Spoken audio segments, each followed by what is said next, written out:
Bwana, vumbi likiendelea kutimuka kuhusiana na swala zima la Ibra kudaiwa na lebo yake kiasi cha 1 billion ili kusudi aweze kuondoka katika lebo hiyo ya Konde Gang.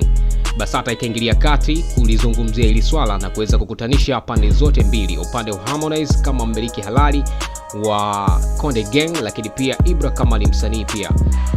Wakaweza kukaa kikao, lakini katika kikao hicho alikaa mwanasheria wa Harmonize. Harmonize hakuwahi kufika katika kikao hicho, lakini kwa upande wa Ibra alikuwepo mwenyewe pamoja na mwanasheria wake.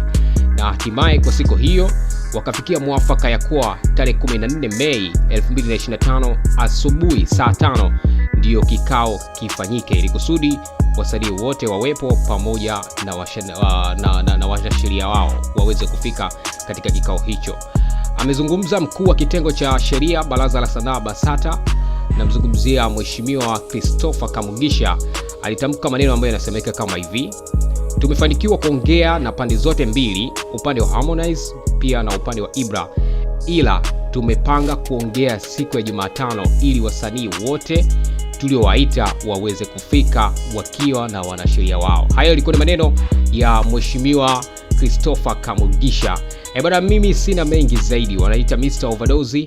Ukipenda unaweza kunitachika kwa safi zaidi, inapatikana WhatsApp kupitia namba 0714 33 89 87, na hii ni Chiko Online TV. Kama bado hauja subscribe ili kusudi tuende sambamba.